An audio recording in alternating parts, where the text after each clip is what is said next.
Hi guys, welcome back to another Hugh Jeffries video. In this video, I'm going to be taking a look at this $92.10 mystery tech part slot that I purchased. Did I buy complete junk or is there some valuable stuff in here? Let's find out. So I'm going to crack open the box and see what I got.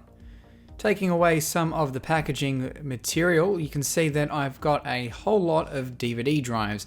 This doesn't sound very interesting, so I'm going to put those aside and see what else I got. Now, from the photos I saw in the eBay listing, the first few layers didn't look very exciting at all, but deep down there seems to be some parts and things that I thought could be worth something, so it's why I bidded on this lot. Now, I was the only bidder on this lot, so I won it for its starting bid price. Under the DVD drives are a range of speakers and fans, which I can pull out next, and we get down to sort of the smaller nitty-gritty stuff. I'm going to continue pulling out all of this stuff and placing it on my desk so we can take a look at it. However, if I find anything interesting, I'll show you guys as I'm pulling it out. This right here is an iMac LED driver board. I believe that might be worth something. There's also a heap of these RAM tray doors from iMacs. It's a bit of a strange thing to have a lot of, but there you go. And pulling those aside, I found two Apple wall adapters, which I'll have to test out later. These retail for $30 on the Australian Apple Store, so if they're working, that is pretty neat. Also included was this iPhone 7 logic board, which we're definitely going to test out and see if that works later on. There's also lots of PCBs and Wi-Fi cards throughout this lot as well. I also found an iPhone 4. I'll test that one out and see if that works as well. Appears to have some kind of water damage, but we'll see if we can get it working. And also found a MacBook Pro rechargeable battery for a 15-inch model. I can't test this because I don't have a 15-inch MacBook Pro with a replaceable battery. And as for the rest of this stuff, I'm just going to put it out onto the table and we can take a closer look at everything we got. There's a huge amount of fans, speakers, random PCBs, Wi-Fi cards, DVD drives, a couple of iPhone logic boards. There's a heap of cables and even some vintage parts for, say, an early MacBook Pro or even some really old iBook laptops. So firstly, we're going to take a look at the two iPhone logic boards, see what kind of condition they're in and whether they can be fixed or repaired. And then we're going to come back and see what the estimated resale value is for some of these parts and whether I could make a profit based on similar eBay listings of the same items. So starting with the oldest of the two iPhone logic boards, an iPhone 4, we're going to take a look and see if it works. So I'm going to do a simple test and just plug it in and see if it shows any signs of life. Now the water indicator is red, which means it's come in contact with water at some point. To my surprise, it actually booted up and was on the hello screen. So I continued to try and set up the device. It appears it's been updated from a previous version of iOS, but this means I'm able to set it up without the Apple ID password. However, setting it up will enable activation lock. So you can see once it's set up, the device seems to be working just fine. Now I can launch into settings and take a look at that iOS 7 performance on the iPhone 4. Unfortunately, Apple doesn't allow downgrades, so this iPhone is stuck on the slowest version of iOS that can possibly run on it, which is iOS 7. Continuing through settings, I can see it's a 16 gig unit on 7.1.2, and given it has no Wi-Fi address, the Wi-Fi seems to be faulty on the phone.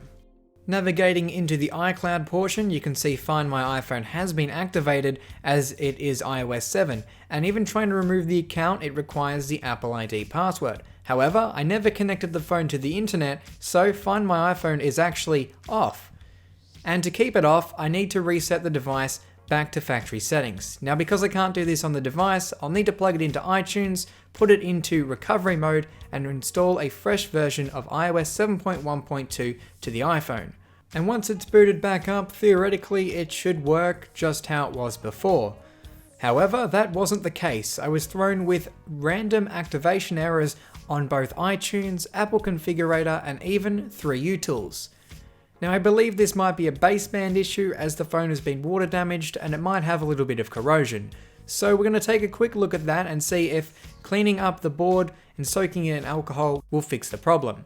Taking off one of the shields, you can see a massive amount of corrosion on the board. That's definitely not going to help, so I'm going to take the other two off and give the phone a clean with a toothbrush and some alcohol, then soak the phone and see whether that makes any sort of a difference. The second shield I removed had no corrosion under it, and the third and final shield where the CPU lays had a little bit of corrosion, but not as bad as that first shield we removed. With them all removed, I can then finally dunk it in the alcohol solution and give it a bit of a brush with an old toothbrush. I can scrub away at the corrosion, making sure to remove it, but not scrubbing too hard to rip off components from the board. Once everything looked pretty clean, I decided to complete the process by dunking the whole thing in alcohol for about 30 to 40 minutes and then letting it dry. With all the corrosion removed, it's time to test out the device and see whether it actually works and will activate once again. Having put the device back together, we can power it back up and see if this fixed our issue. Unfortunately, it didn't fix the issue, and now it still thinks that it's being updated from a previous version of iOS. Pretty strange. Anyway, it's time to move across to this iPhone 7, which is looking a little bit worse for wear. It appears the camera connection is damaged, and the dock connector also appears to be missing a pin, although I don't have a dock connector flex cable to test with the phone. However, the rest of the connections appear okay. Flipping it around to the back and taking a look at the NAND flash storage, I googled this number right here and it came up as a 32GB chip, so this is a 32GB iPhone 7. It's time to put it into our test housing and see whether the phone actually works. So I've also got a test display which has a home button which is theoretically supposed to work with the iPhone 7 even if it isn't the original button. So I'm going to test that out at the same time. So connecting everything up, I can press the power button and the phone surprisingly powered on. However, it's passcode locked with a 6-digit passcode on iOS 10. So I thought I'd check the emergency tab and see if it has a medical ID. Sure enough, the phone has a medical ID. However, the person who previously owned this wasn't very bright because they only put their date of birth, no contact information, no name, nothing else whatsoever, which is a total shame. And as Apple blocks Siri on a passcode locked device, I can't even ask who the phone belongs to. However, plugging the phone into Ethernet, I might be able to get some notifications and contact the owner that way. With those two iPhones out of the way, it's time to come back to the rest of the components in the lot, and I'm going to test out these two Apple wall adapters. Now these retail for $30 here in Australia, so getting a couple of these on the cheap is always good. However, one of them has a rattle, so I don't have very high hopes for that, but we're going to test out both of them and see if they work. I've also got a test iPhone to test these just in case these have some strange issues that could fry a phone. Plugging the first one in, it shows absolutely no signs of life, so that's a bit of a shame. The second one, however, actually showed the battery flat symbol and appears to be charging. I reckon you could get about $15 for one of those. I also found a copy of Despicable Me 3 in one of the DVD drives. You could probably get about $5 for that. And as for all of these DVD drives, if you sold these for $10 each, there's 16 of them, so that is $160 worth of DVD drives. Furthermore, I got this whole tub worth of screws. There's also some hard drive brackets in there. The screws themselves aren't worth anything, but they're extremely useful when you're repairing things because you don't know when you're going to need a certain type of screw. Something in here that I didn't think would be worth very much are these Wi-Fi cards. These are from 2012 machines and they have Bluetooth 4.0 capabilities. These range between $50 and $60 for people who are trying to upgrade older MacBook Pros to newer Bluetooth standards. But in saying that, the other Wi-Fi cards in this lot aren't so exciting. These ones here are from a 2009 MacBook Pro, and one of them has a really badly damaged speaker, so these aren't worth very much at all. I also got 6 more Wi-Fi cards from some of the old desktop Macs, iMacs, and things. Those go for about $15 on eBay each, and I have 6 of those. I also got a couple of earlier iMac and MacBook Pro Wi-Fi and Bluetooth cards, which probably aren't worth as much. There's also a MagSafe adapter in there. That's always neat to have around. Those are always failing. Also got a bit of RAM. I could sell that in a lot for about $10. And an iMac inverter board, which if working could fetch up to about $40. And you can actually see just how quickly things add up, even if they are quite small. It didn't look like very much at the beginning. I also came across a heap of old vintage Mac parts from the early 2000s. I don't even know what this is from. Could be an old Power Mac, an iMac, I don't really No at all. There's also some other things here. I'm guessing these are from IMAX, these are from 2008. These wouldn't hold much value whatsoever. I've also got a whole range of these hinge covers. All but one of them are in good condition. And I got a whole heap of iMac RAM doors from the early G5s to the first aluminums from 2008 and even all the way up to the 2010 machines.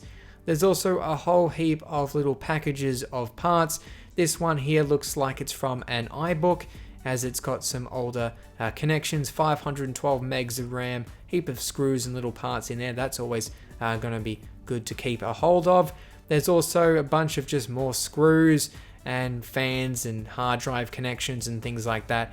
I also found an assortment of early MacBook Pro parts, to things as strange as a whole set of keycaps for an old A1181 MacBook. There was even an iMac hinge in there. Some of the more uninteresting things are a whole range of speakers. Most of these look okay. Some of them have bad cones and I'll just throw those out. But the good ones I will keep around. There's also a whole range of fans and miscellaneous cables. These just range from pretty much anything you can think of. And there's also a whole heap of like extension cables for the iMac. So if you wanted to ever test an iMac screen, there's extension cables for both the LCD and backlight cables. I also found a Mac Pro graphics card cable. These actually can sell for $10 or $15, and a whole heap of mounting brackets for iMac hard drives. There was also various heatsinks, one of which was damaged, although I don't really know a time where you need to replace a heatsink on a device. By now, you're probably wondering, was this all worth it? Well, given the average resale value on some of these parts, I'd be looking at around $327.90 in profit if sold individually. And that's without factoring in the speakers, fans, and some other small parts. So it appears I didn't do too bad on this lot, and I will be selling various parts out of this because I don't need 16 DVD drives laying around in my room. And on that note, this has been a Hugh Jeffreys video. If you like what you saw, hit that subscribe button and consider checking out the Tech Lot playlist for more videos just like this one. Also, make sure to follow me on my social media, link for which is down in the description. That's all for this video, and I'll catch you guys next time.